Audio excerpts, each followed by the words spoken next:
Hello and welcome to the Slate Political Gabfest. I'm telling you, these countries are calling us up, kissing my ass. They are dying to make a deal. Please, please, sir, make a deal. I'll do anything. I'll do anything, sir. April 10th, 2025, the Bond Market Shrieks edition. I'm David Plotz of CityCast in Washington, D.C. That gratifying chuckle came from John Dickerson, co-anchor of the CBS Evening News and CBS Evening News Plus in New York City. Hello, John. Hello, David. You're dressed up more today. It's like you're not ready to be face the world, but today you're all dressed up. That's right. To those who don't have access to the CCTV in my office at home, normally I'm wearing a hat. I'm about to go running. It's a real chore for Emily and David to look at me. But today I have to go out and do an interview, and so I'm already in that mode. But I'm happy to hear you talking about the bond market, because I talk about the bond market and everybody looks at me like I'm trying to convince them to switch to the metric system. So you made my morning. Wow. I have also made the morning of Emily Bazelon of New York Times Magazine and Yale University Law School by praising her for her brilliance. You're so brilliant, Emily. Did that make your morning? Ooh, it just makes me uncomfortable and worried that I will not live up to said compliment. But thank you. It was done kind of half-heartedly and insincerely. That's fine. Yes.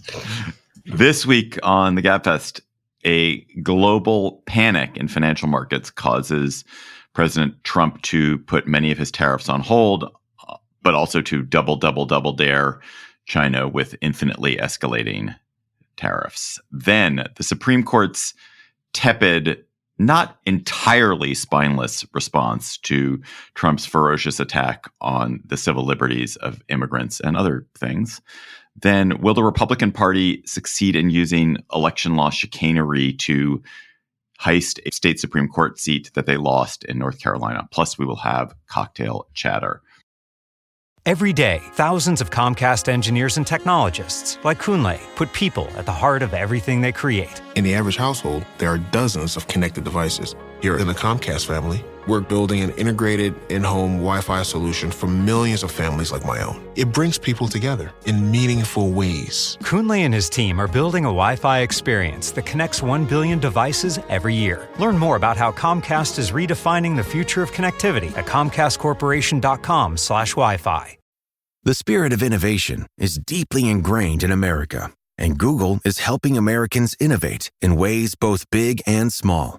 The Department of Defense is working with Google to help secure America's digital defense systems, from establishing cloud-based zero-trust solutions to deploying the latest AI technology. This is a new era of American innovation. Find out more at g.co/American innovation.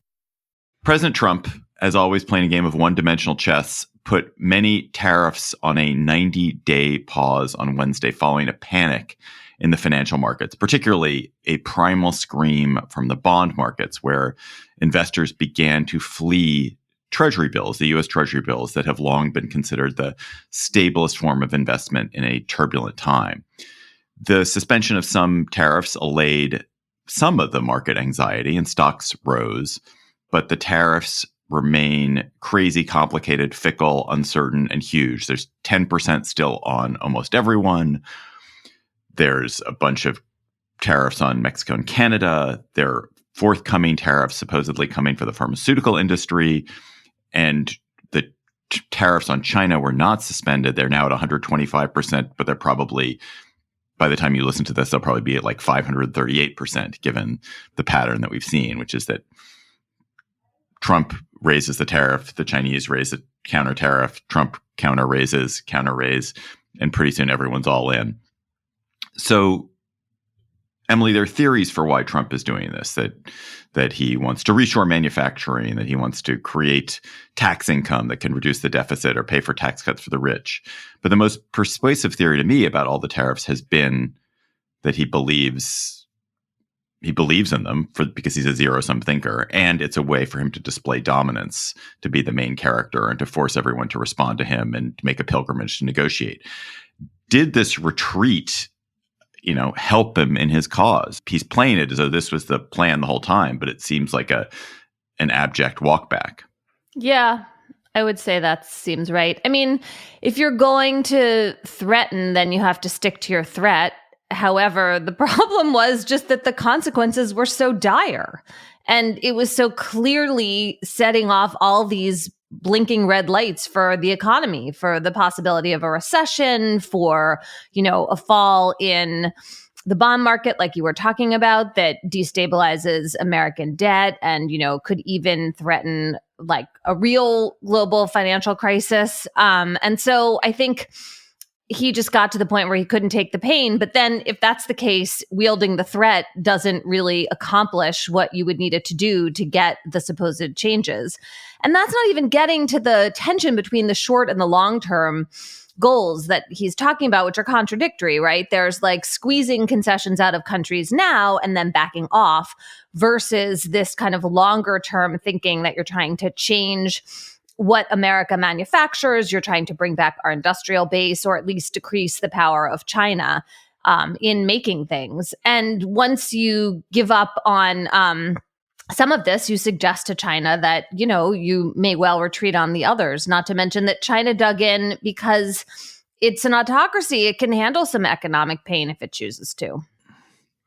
John, you were so excited when I mentioned the bond market at the very top of the show. What is it about the bond market that made Trump flinch in a way that the huge stock market declines didn't, and the way in which the warnings about recession didn't? Well, it might have been a combined thing, and the stock market may have been the bond market might have been the proximate cause. That was the straw that broke the camel's back. So I think the stock market did affect. I think that some of his wealthiest donors and biggest Wall Street pals or supporters coming around and saying you're tanking the economy and there's going to be a nuclear winner in the economy. I think that all mattered too. But in the bond market, basically in the simplest terms, is a place where people flee when there are uncertain times. They flee towards U.S. bonds. And they were doing the opposite. They were running away from U.S. bonds, the 10-year Treasury in particular, as I understand it. And the signal that sends is that the global economy no longer has faith in the American economy as a safe thing. So that was kind of the final proof that gravity exists. One of the things we've been trying to plot over the second Trump term is, does economic gravity exist, and does political gravity exist? And when might he have to give in to gravity, and when might he be able to kind of just bob and weave his way through? And the reason the markets didn't take any of this seriously is connected to what Emily was saying, which is that on the one hand, this was being argued as an effort to bring manufacturing back home to the United States after decades of globalism. On the other hand, it was being sold as a negotiating tool. Those two things are at odds. You can't be temporarily bluffing as a part of a negotiation and at the same time putting in policies that are never going to change for the next 40 years to reshore American manufacturing. Like, totally in conflict. Also, one of the other things claimed for these tariff policies is that they were going to raise massive revenue to shrink the deficit. Can't do that if this is only a temporary bluff. And it's also not a floor wax. For those of you who watch Saturday Night Live. I like that joke, John. So the internal illogic of it, plus the fact that there were very few people in the president's party who were showing him and I mean both the financial people and the senators and congressmen were showing him the kind of support that they do on almost anything else he does, contributed, I think, to this turnaround. And also, I would add one other thing. This wasn't just hurting Wall Street. I spent some time this week talking to small business people who have 77% of the imports that come to the United States come to companies that have fewer than 20 people. So small businesses, the White House tried to spin this as, well, don't worry about Wall Street. Main Street is fine. Main Street freaked out because they import goods too. And even if they have U.S. suppliers, those U.S. suppliers import goods from other countries, often China. And so people on Main Street who don't have a management team to work out these issues, their management team is like their spouse and their pal from high school who's their accountant. And this was putting incredible strain on them too. And that's a lot of humans in the country who are still uncertain despite this pause in the reciprocal tariffs. Yeah, and I think that's an important thing to linger on, which is that there are now 10% tariffs on basically all goods that people were importing. So immediately there's a 10% extra cost that is being paid by American consumers and also American businesses to bring in goods that yesterday they didn't have to pay, or a week ago they didn't have to pay. So that's an immediate, huge piece of friction in the economy. There is the uncertainty of all these other tariffs, which is that these tariffs have not gone away. These so-called reciprocal tariffs haven't gone away. It's just that, they've been suspended while Trump engages in a theatrical negotiation. And who knows, he's such a fickle, whimsical person that who knows how that's going to end. Like, if you're somebody who's got a lot of business from Vietnam, should your prediction be, the Vietnamese tariffs will just recede to the 10% level, or no, because maybe the Vietnamese will stand up to Trump in such a way that he'll raise those tariffs to 68%. And you can't predict what's going to happen with that piece of it. And then finally, China is an enormous percentage of American imports. It's a huge amount. We import $500 million of goods from China. And now there's a 125% tariff on those goods, including, most of your iPhone is that. So are those tariffs going to stay in place? And what will that do to the huge sectors of the economy that are so dependent on Chinese goods? I think there's a compelling intellectual case to be made for weaning ourselves off of Chinese goods. I think there's a really powerful case. But to me, the obvious way you do that is you get together with all these other allied economies that you treat as allies and friends, and you come up with a series of gradual squeezes that you can put on China as you develop the industrial base in countries like Korea and Japan and throughout Europe, so that a lot of this manufacturing can be done in places that aren't China. And so that if you squeeze China, you can still make these goods that China specializes in. But that's not what Trump's doing at all. So it seems to me like there's clearly the rescinding of the reciprocal tariffs was helpful in the short term for markets, but it is in no sense does it solve the self-inflicted chaos and uncertainty that Trump is insisting on imposing on the world economy. If you are going to go after the bully on the playground, and you think one way to do it might be to rally some of the smaller kids to join you in fighting the bully, your first action should not be to sock those smaller kids in the eye, which is essentially what he did to the other countries that might align with the United States to counterbalance China if you really want to get in a big trade war with them. Can I just say one other thing about bonds, which is when the yields go up, that means that the government has to pay more interest on newly issued debt. And the debt payments as a part of the deficit are now, I believe this is true, higher than what's paid for in defense spending. Just interest on the debt is a massive part of the deficit picture and debt picture, and that is central to the negotiation of the budget that's taking place in Congress right now. So the president's policies were making it more expensive to service the debt, which makes the negotiations on the budget more fraught. I just want to add, there's also a headline in the Wall Street Journal about the idea that Trump may exempt certain American companies from the tariffs. And I mean, this way just lies like cronyism and corruption and all the things that go with a kleptocracy, where you no longer have an even playing field and people are cozying up to the dear leader because they feel like they have no choice and they're getting special favors. And the law isn't the same for everyone. And that's why the psychological benefit of this action may not be that diminished, which is to say that while it's obvious by 99.9% of the accounts of both insiders and outsiders that this was a blink, a step back, a proof that the concept that was being put forward was an utter disaster for the economy and its stated goals and implicit goals, the president's internal psychology may very well think all is well because A, he tends to have over pattern and practice pretty light regard for external signals of shame, which is to say he doesn't really feel any. And secondly, this drives the entire global economy through his office. I mean, both when he says yay and nay, markets jump wildly, more, you could argue, than any other human in the history of mankind has been able to affect global markets by the whims of his afternoon. And then secondly, that's on the one side. And then on the other side, every time he does anything, everybody rushes to his door to make special deals with him, and he gets to set the terms of those deals, which can be anything he wants, economic or otherwise. And so he retains the position in the center. I'm reminded of something a friend has said once to me, which I'm sure I've said a billion times, that he loves to throw a grenade into the room, watch it explode, and then rush in and sort of revel in the chaos. And I don't think this set of events is inconsistent with that.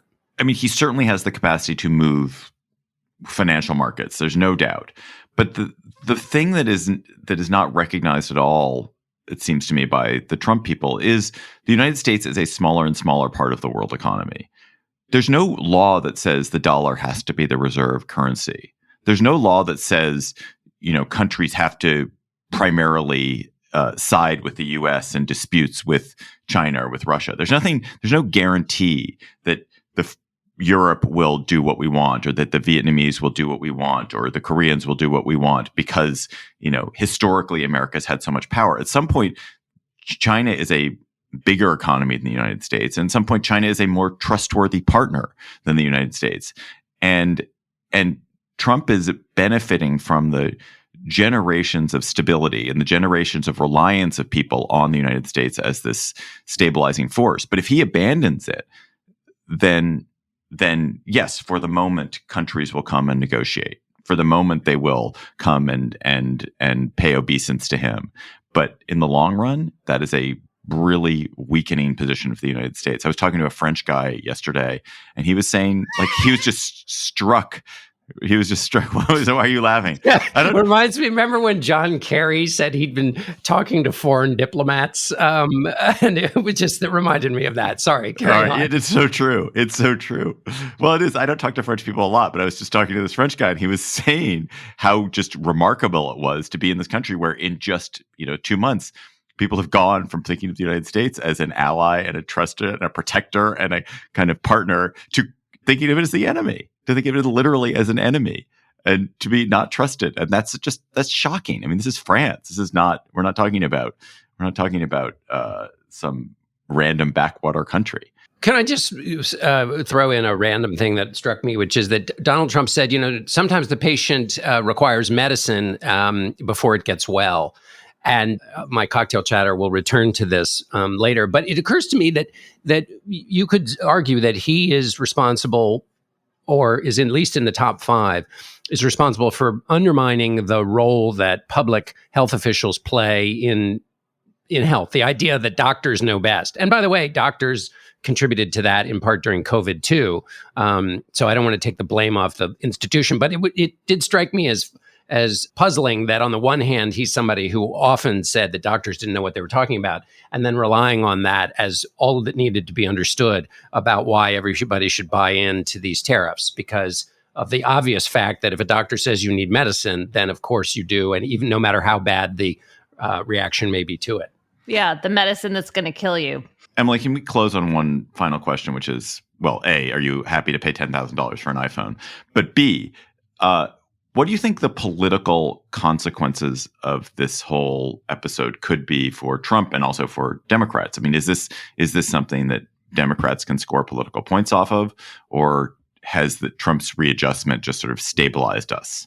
I think it hasn't stabilized us. I think Democrats could be more coherent and united in their scoring of points. They seem to be kind of all over the map. Some of them are saying tariffs, fine, just do them better. Others are saying we need to have free trade. It's really important. This is all bad. I wish they would get onto one page. I also think the Republicans, by failing to in any way, address this basic problem that Congress has ceded all its authority over tariffs to the presidency. The House blocked a Senate effort to change that. The Constitution absolutely, in its text, gives this power to Congress, not to the president. And we've somehow gotten so far away from that. And the Republicans' failure to, follow Chuck Grassley's lead in trying to get that power back, that seems like a pretty good political ad for the Democrats. But they need to figure out where they are on this policy. Also, we know how this happened, which is basically Congress gave away its authority in the way it has with making war. Yeah, good point. It's not somehow. It's laws that they passed in the 1950s that are bad. Right. You're right. Yeah. And to be fair, Jefferson did this with the embargo. Presidents have taken too much of this power before. He's just doing it unlike any other. I mean, the idea that one person could cause this much economic upheaval was not the design of the people who put together this government. This episode of the Gabfest is sponsored by Bombas. The most important part of your spring cleaning routine is your sock drawer. Yeah, you heard that right. It is time to ditch any mismatched tired pairs and refresh your collection with some fresh Bombas. I'm wearing Bombas right now, a pair of fire engine red Bombas, about ankle height. I love my Bombas socks. They have this incredible combination of deep comfort, breathability, and an elasticity that holds my calf and my ankle and my foot at exactly the right tension. They are so comfortable. I've said this before, but when I open my sock drawer and I don't see a pair of Bombas available to me, for some reason they're all in the wash, I get a little bit sad. And Bombas has socks for every occasion. They've got running socks. Bombas engineers blister fighting, sweat wicking, athletic socks. If you're looking for a nice pair to wear to a wedding, Bombas dress socks are made for fancy shoes. For all your spring cleaning chores, Bombas has cushion pairs that'll keep you comfy. And what goes with new socks? Fresh t-shirts, waterproof slides, buttery soft underwear. Bombas makes all that too. And the best part is that for every pair you purchase, Bombas donates another pair to someone facing homelessness. Bombas is going international. You can enjoy worldwide shipping to over 200 countries. Head over to bombas.com/political and use code political for 20% off your first purchase. That's bombas.com/political, code political for 20% off your first purchase.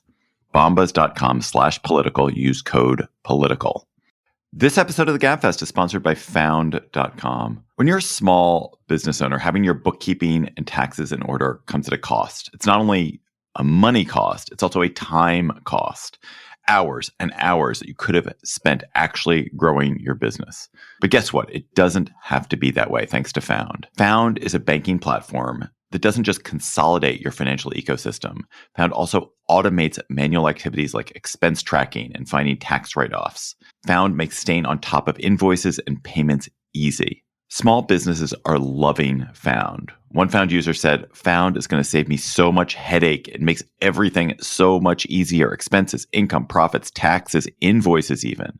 And Found has 30,000 five-star reviews just like this. Don't put this one off. Join thousands of small business owners who've streamlined their finances with Found. Open a Found account for free at found.com/Gabfest. Found is a financial technology company, not a bank. Banking services are provided by Piermont Bank, member FDIC. This episode is brought to you by Saks Fifth Avenue.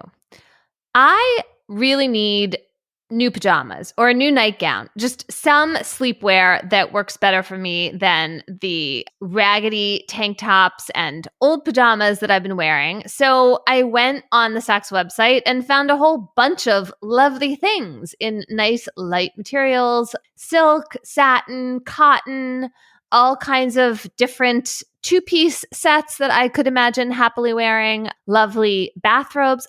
There's something really pretty from a designer called Natori that looked really nice, and something else from another designer called Eberjay that I'd never heard of. These are the kinds of things that you can easily find if you go online and shop at Saks.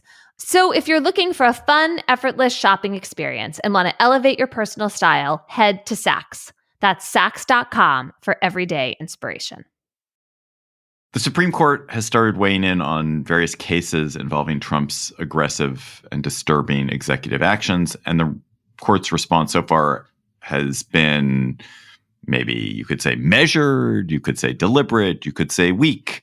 Emily, can you walk us through a couple of the cases the court has offered opinions or semi-opinions on so far and what they're signaling to you?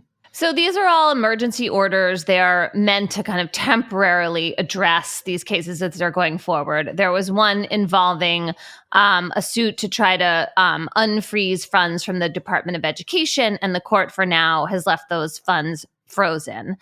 I think the more significant ruling is this one involving the Venezuelans who were all deported to an El Salvadorian prison/gulag based on the Alien Enemies Act with absolutely zero due process. And that decision has a good thing and I think some really bad things about it. On the positive side, all 9 justices agreed that going forward, the government has to give notice and an opportunity to go to court to people who are being deported under this law. This is a law, of course, that was passed as a wartime measure, has only been used during wartime, and is supposed to involve people, based on an invasion by a foreign government or its agents, which we have, I think, seen zero proof that this gang in Venezuela is actually that. Anyway, at least they go to court, but they have to start over. They have to bring the cases as habeas petitions as opposed to the class action that they brought in New York. They have to bring them from their places of confinement. And most importantly, it's not clear how any of this applies to the people who have already been put in the El Salvadorian prison, because there is no court if your place of confinement is El Salvador. And it also seems likely that the cases have been taken away from Judge Boasberg in Washington, D.C., who was handling them in this way that seemed super blind to how contemptuous the Justice Department and the Trump administration was being of Boasberg's orders of the lower court, right? This is the case in which Boasberg ordered the planes to be turned around in the sky as they were going to El Salvador because there was no other remedy for those people, right? Which is like super apparent now.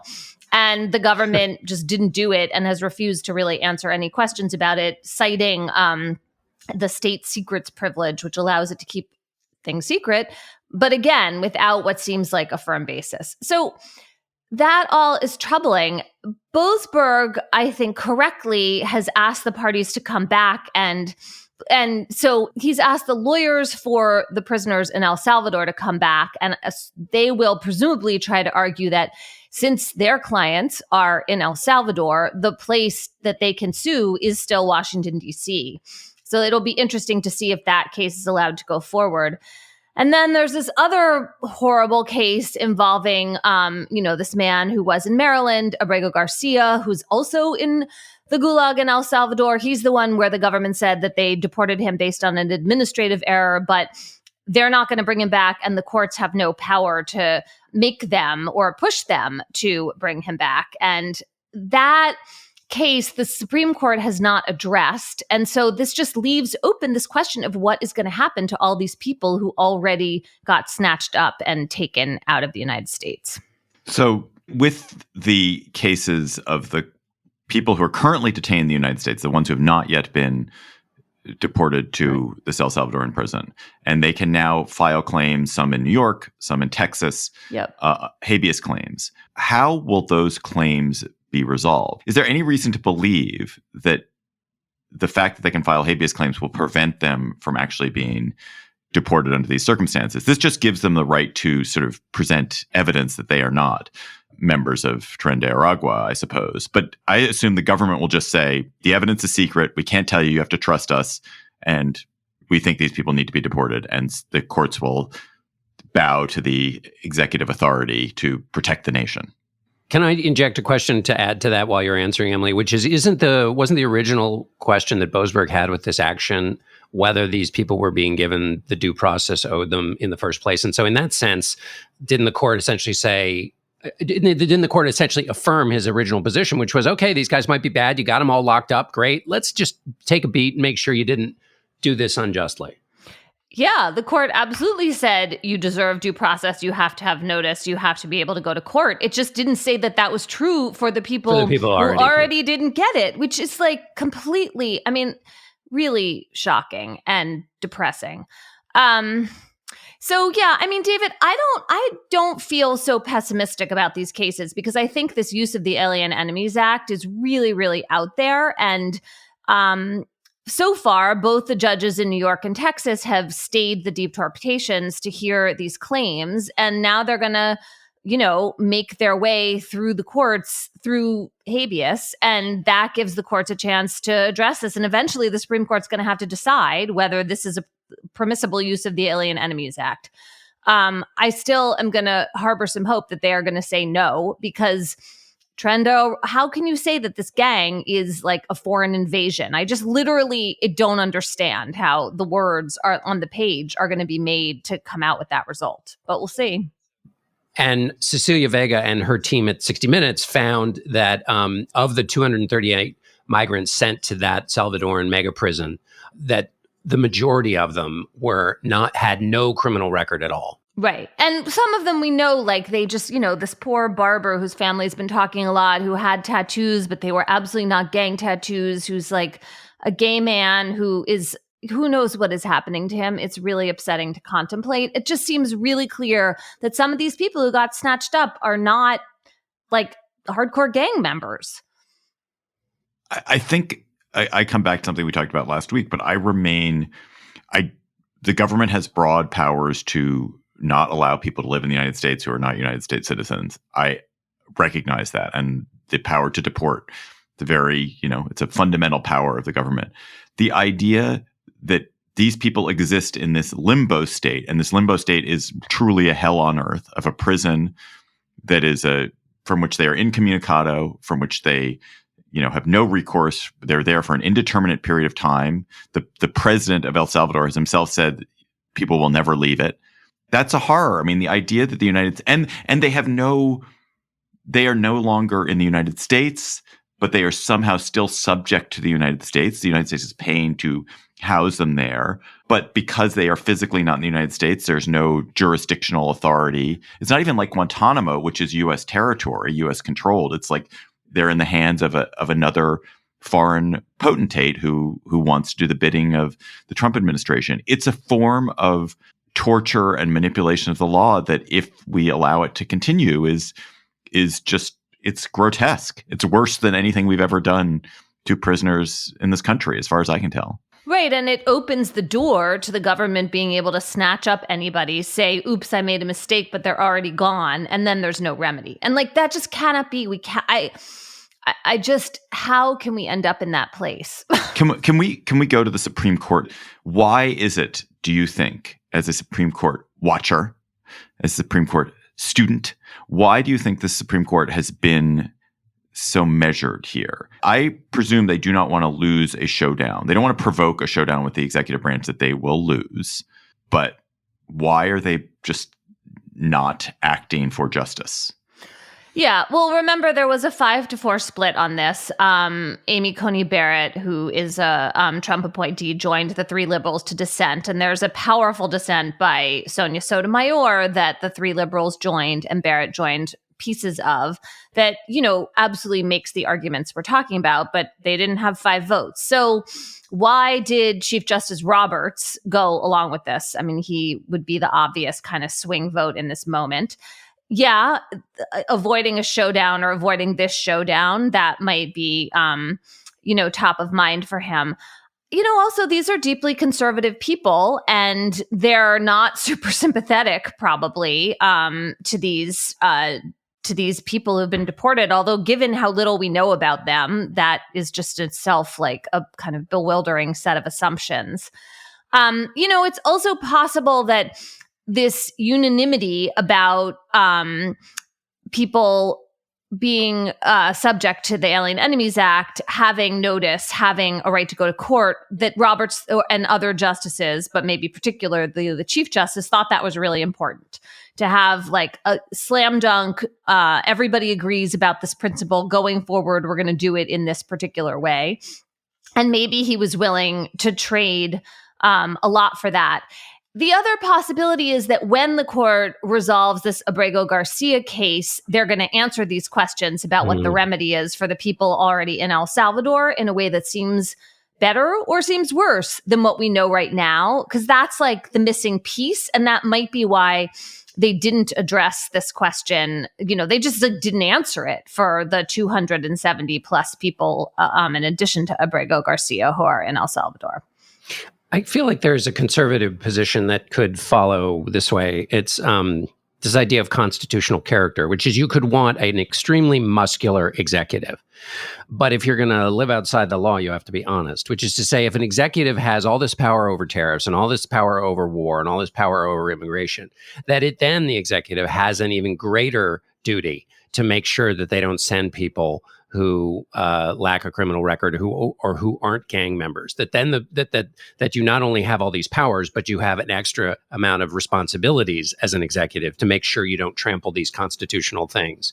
Right. I think that's like a really solid principle. I guess just to make the argument, it's not clear that the courts have the power to force that position on the executive. Like, that's the real core question here. Does this deeply conservative Supreme Court think that courts can stop the executive when there are these fundamental questions of due process and injustice happening? And we just don't know the answer to that yet. They may say, like, John, what you just said sounds great, but that's a policy matter. That's not our problem. You know, that's up to the people of the United States who've elected Donald Trump, and we are not getting into the middle of this. I hope they don't say that, but we just don't know yet. Decisions made in Washington can affect your portfolio every day. But what policy changes should investors be watching? Listen to Washington Wise, an original podcast for investors from Charles Schwab, to hear the stories making news in Washington right now. Host Mike Townsend, Charles Schwab's managing director for legislative and regulatory affairs, takes a nonpartisan look at the stories that matter most to investors, including policy initiatives for retirement savings, taxes and trade, inflation concerns, the Federal Reserve, and how regulatory developments can affect companies, sectors, and even the entire market. Mike and his guests offer their perspective on how policy changes could affect what you do with your portfolio. Download the latest episode and follow at schwab.com/WashingtonWise or wherever you listen. This episode of the Gabfest is brought to you by Quince. Vacation season is nearly upon us, and this year it's time to treat yourself to the luxe upgrades you deserve with Quince's high-quality travel essentials at fair prices. I know it's only April, but I'm super excited for a big summer trip I have planned for June. And one of the things I am so excited about is my compression packing cubes. Quince's compression packing cubes are a miracle. They're literally like magic. You start with what seems like a pile of clothes that are maybe the size of an elephant, and then you get it into the space that's about the size of a coffee cup. And it's just incredible. You can do it over and over again, and you can pack so much, and you can't even believe that so much could fit in such a small space. They're amazing. And the best part is that all Quince items are priced 50 to 80% less than similar brands. It's not just the compression cubes. They've got premium luggage options and stylish tote bags to carry it all.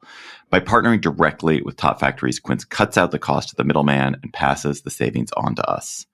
So for your next trip, treat yourself to the luxe upgrades you deserve from Quince. Go to quince.com/Gabfest for 365-day returns, plus free shipping on your order. That's QUINCE.com/Gabfest to get free shipping and 365-day returns. Quince.com/Gabfest.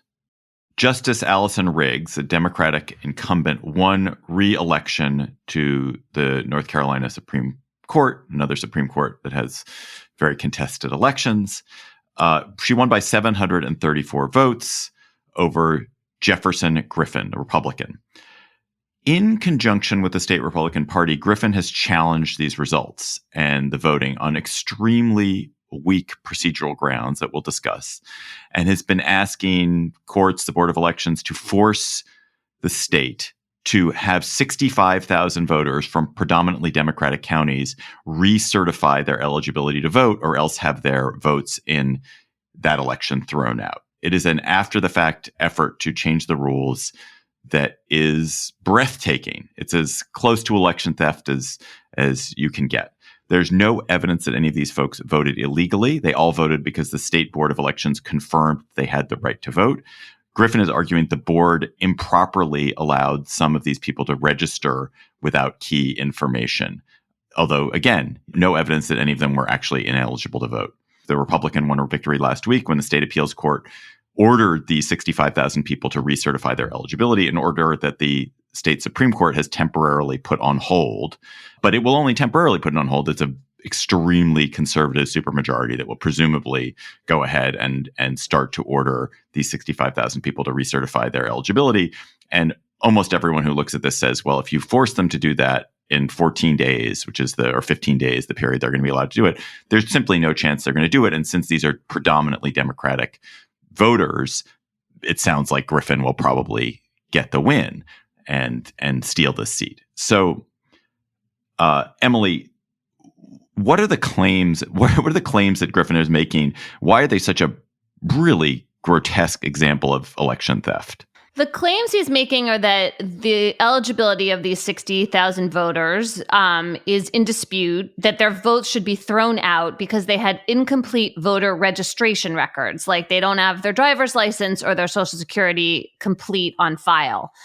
The thing is that if these registrations are incomplete, it's because that information wasn't required at the time they register, or they're just clerical errors in the state databases. And all of the voters showed ID when they were voting in 2024. So, on its face, this is all incredibly weak tea. But there's a more important fundamental principle here, which is just that after an election, you do not throw out people's votes who followed the rules. That's just not the remedy, right? You can, if you're the court and you think it was messed up, you can say to state election officials, you need to fix this the next time. But you don't penalize the people who voted in good faith doing what they were told because you think like the state didn't do it quite right. And these are the kinds of, play around the edges disputes about voter registration that don't at all have any evidence they translate into anything like real voter fraud. And so honestly, it's just completely outrageous. It is absolutely possible, as you said, that the North Carolina Supreme Court is going to agree with this really troubling decision. It is also possible that Allison Riggs will then have a claim to make in federal court because this is just so contrary to principles of federal election law. John, one of the things that I found so surprising about this case is that the claims that the Republicans are making, that Griffin is making, only apply to certain disproportionately Democratic counties. So it's one thing to say everybody in the state, there's a whole mess of people in the state who weren't recertified, and we have to correct that.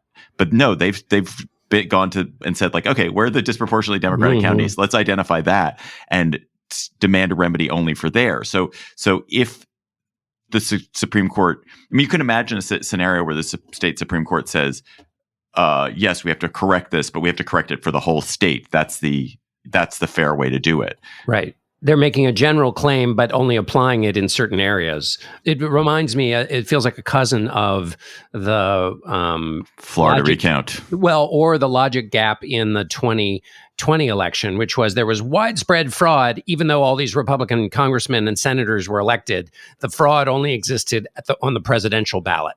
That you create this argument that has internal contradictions.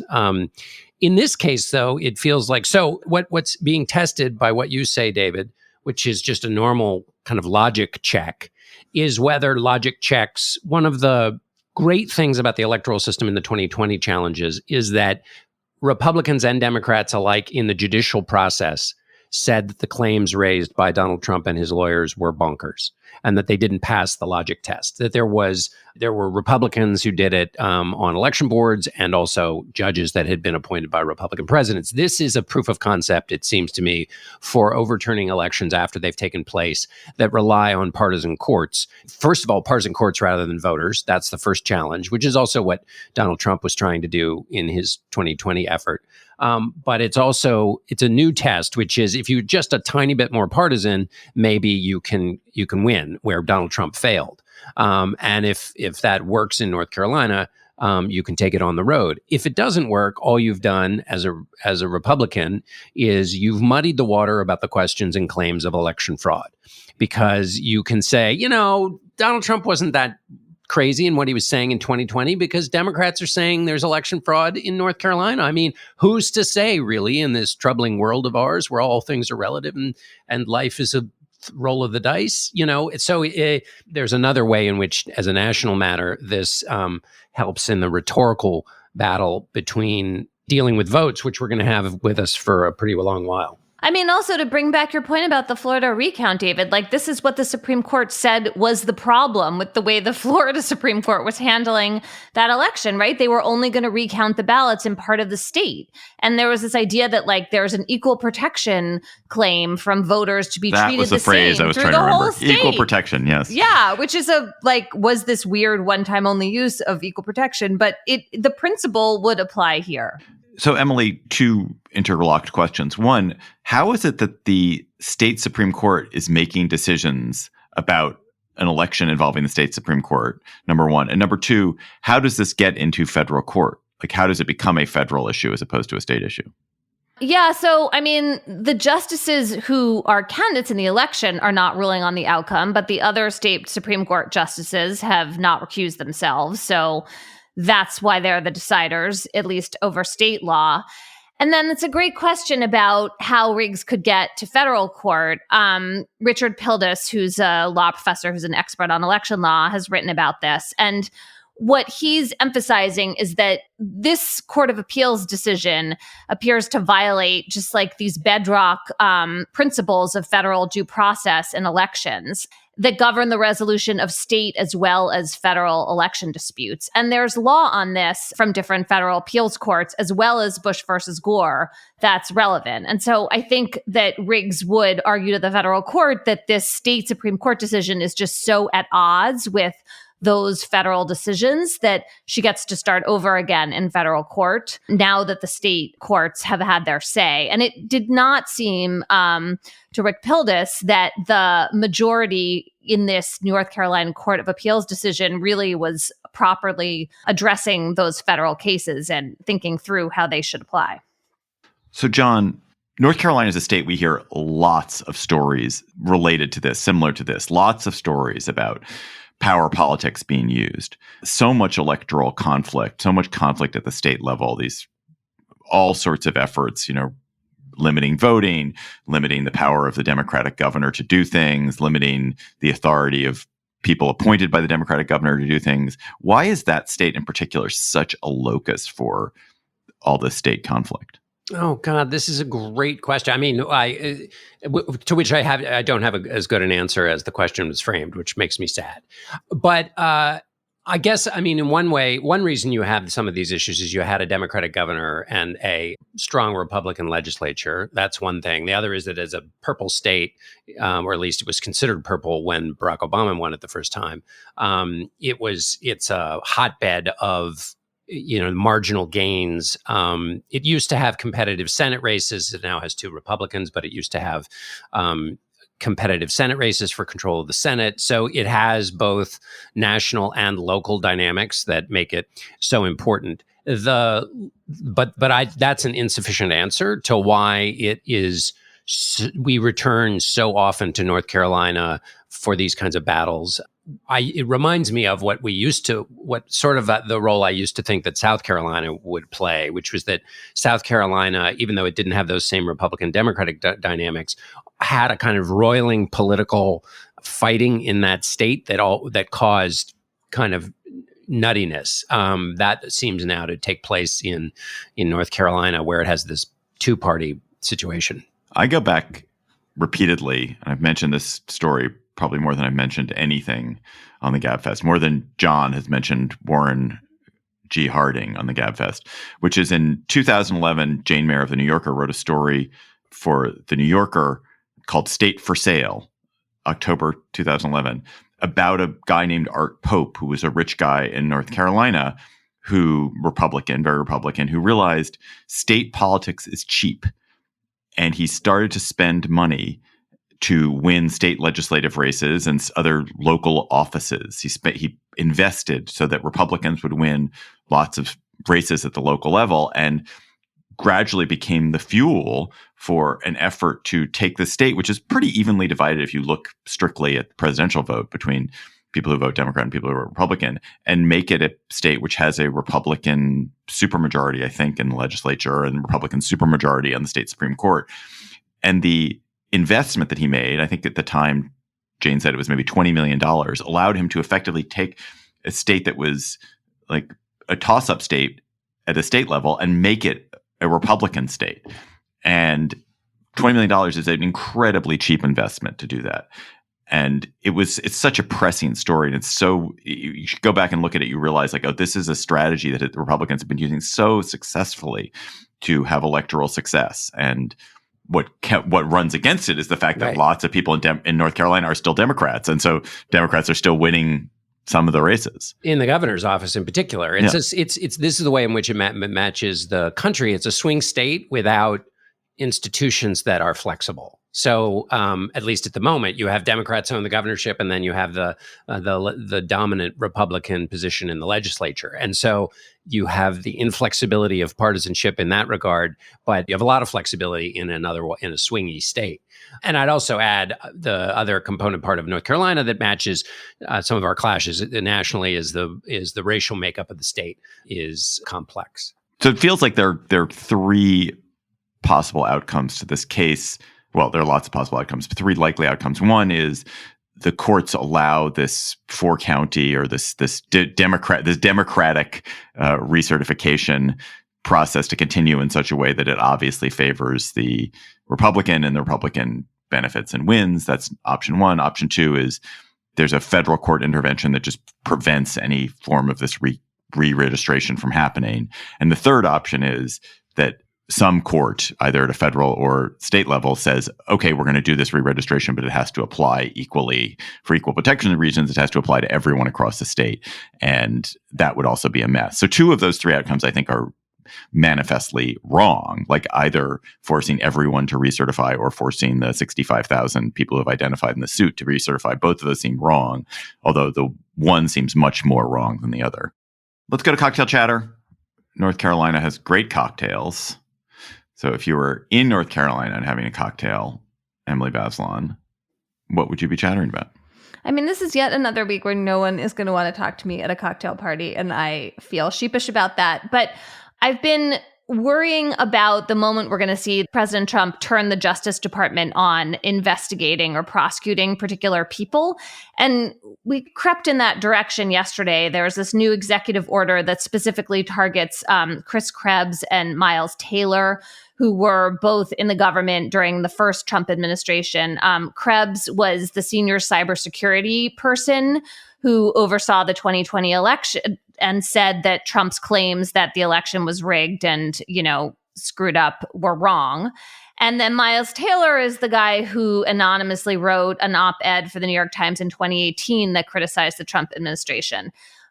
So what seems creepy and creeping about this order is that Trump told the Justice Department and the Department of Homeland Security to review the records of these two employees, suggesting that Taylor's conduct might be treasonous and could violate the Espionage Act. And then also for both Krebs and Taylor, that they're supposed to search around for possible wrongdoing, including disseminating classified information without authorization. So, review, I guess, is a different word from investigation, but this looks like, inviting the Justice Department to burrow in and look for things that these people supposedly broke the law about, when the real complaint that Trump has with them is that they didn't support his policies, and that Krebs in particular, stuck up for the truth about the 2020 election.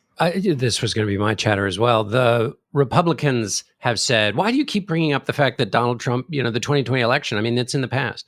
Donald Trump continues to lie about what happened in the 2020 election and is now using the power of the presidency in this way.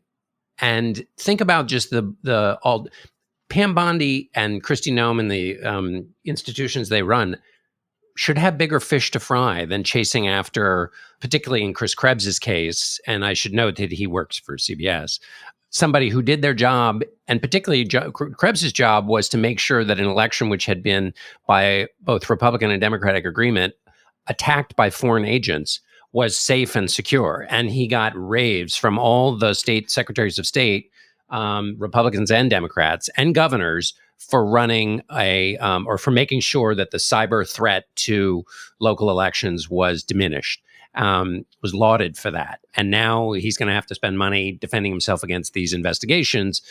And it's extraordinary. John, well, that sounds like part of your chatter. What's the rest of your chatter? The rest of my chatter is I was trying to work through the metaphor the president was using to explain his tariff policies about medicine, and so I tried to think if there was a medicine that was widely prescribed that ended up doing more harm than good. And I came across something called blue pills. In the 17th to the 19th century, the blue pills were prescribed for a variety of illnesses. Going back to John Green's book about tuberculosis, tuberculosis was one of the things that it was prescribed for, toothaches, cholera, but also for hypochondriasis, essentially the idea that you felt you were suffering from some illness that you weren't truly suffering from. Abraham Lincoln took these blue pills because of what was called, because of his depression that he had. One contemporary described it as the cave of gloom in which he lived in the 1850s. The only problem with the blue pills was that they contained mercury. And so if you took the recommended dose of mercury, you might have been taking 150 times what is now considered safe exposure to mercury. I may have mentioned that I was in the post office the other day, and there's a huge sign on the wall with instructions about what to do if there's a mercury spill. And I was wondering, does mercury spill a lot? And apparently it doesn't spill that much. It's apparently in some medical devices that if they get messed up in mailing and the mercury leaks, because mercury is so toxic and can be so dangerous, they have to post signs, even though the incidence of mercury spills is small. Anyway, Lincoln took these little blue pills, and apparently they turned him into a monster. On one occasion, somebody said that he shook an aide until the aide's teeth chattered. Another described his face in anger during this period in the 1850s as lurid with majestic and terrifying wrath. So Lincoln basically said, these things, I don't like them, and stopped taking them because, as he said, they made him cross. But the doctors who looked at what poison this could cause in a person had basically concluded that if Lincoln had kept what was one of Lincoln's great skills, his composure in the face of adversity and his ability to exercise restraint, both politically and in terms of war, that would have been basically eroded if he'd kept taking these blue pills. Mercury is fascinating in its contrast between it's so beautiful. It is a stunning. There are these mercury fountains that the Chinese made. I think that certain groups in Mexico made. You can imagine how beautiful these things are because mercury, it's quicksilver. It is silver, but it moves around in this glorious way. And yet it is so phenomenally dangerous to us. It's a metaphor for something. My chatter, I need two bits of advice from you, Gabfest listeners. So first, quickly, the house that my girlfriend and I and my children live in is beset by moths. And we have tried so many different ways to get rid of these moths.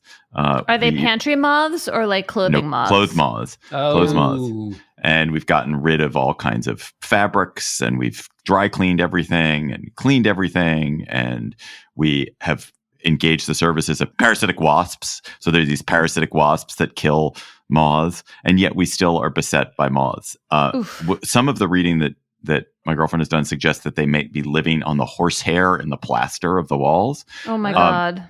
So anyway, if you have had persistent moths in your home and you found some magical solution, please let me know. Please email us at gabfest@slate.com. I would love that. The other solution, which is, I have another dilemma. So my mother, my 86-year-old wonderful mother, is now a widow because my father died about 15 months ago. And the car that my parents drove is in my father's name. It's an old Subaru. It's probably worth a couple of $1,000s. My mother is his heir, the legitimate heir. And in order to get the car retitled to her, she had to go through a series, or actually she hasn't succeeded yet, as we'll get to. She's had to go through a series of incredibly Byzantine actions. So even though she is the heir, she is named in the will, she's had to literally spend 9 months figuring out how to get the correct documents, getting various documents notarized, presenting a copy of the will, death certificate, confirming what she needs on its own, making a trip down to the DMV. So finally, literally, just all to change the title of this car, which she has been driving for 15 years, and which she is, she was the wife of of this person who died, and of course it's her car. And she gets down to the DMV and they're like, oh, no, this isn't enough. We need your original marriage certificate from 1963. Oh my God. I mean, it's insane. So she called me in kind of like dismay from the DMV and it's like, this is ridiculous. What am I supposed to do? You know, it would be a whole other day, a whole other trip. And I was like, Ma, let's not deal with this. Don't do it. But then I asked myself the question, which is like, okay, what happens if the car dies? Because the car is going to die soon. It's not in good shape. So the car dies, but you know, my father, who is dead, is the title holder for it. Like, is there any issue? Like, can we dispose of the car? You can dispose of the car. Is there any issue? Can we give the car away to Cars for Kids even though my father, whose name is on the title, is dead? I don't know whether Cars for Kids takes things with improper title, but certainly you can haul it to the junkyard. Can we? Yeah. Is that all right? I assume. What's going to happen? The junkyard, you think is going to ask for all this I don't paperwork? know. That's what I wonder. No, I think you will be able to do that. Otherwise, like, people's rusty cars would be everywhere in Washington, D.C. and everywhere else.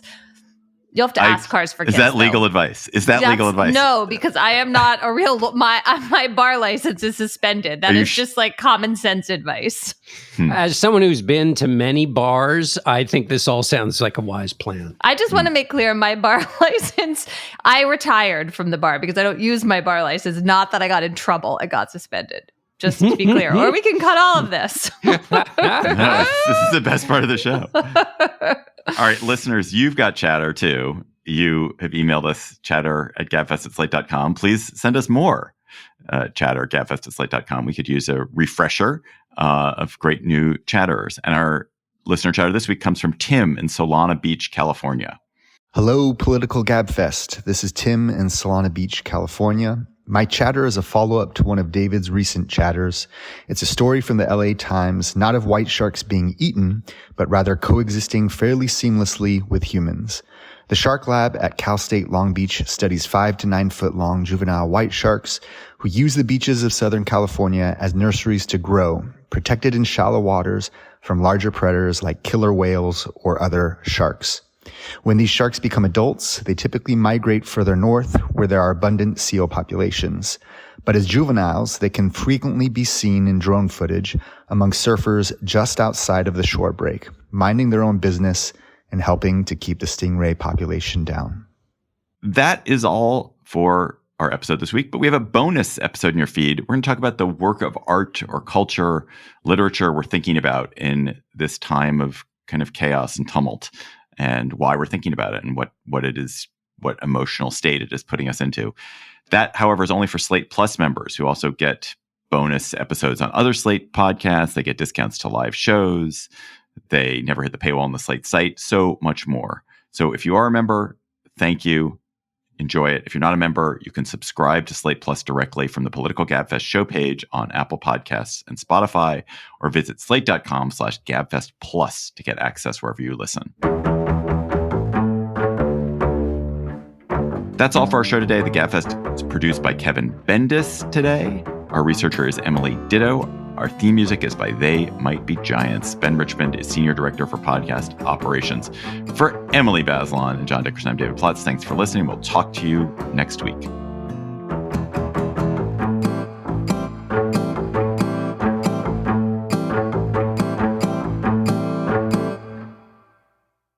Today's episode is sponsored by Smart Travel, a new podcast from NerdWallet. I'm Sally French. And I'm Megan Coyle. We're travel writers at NerdWallet, and we love helping you make your travel budget work smarter. Because who doesn't love more trips for less money? People who hate fun, Megan, that's who. But that's definitely not you, person who is listening to this right now. On Smart Travel, we don't just hand out travel advice, we break it down. Like, should you get that fancy airline credit card with the huge sign-up bonus? Or is that just a shiny trap leading you to financial ruin? We have the answers.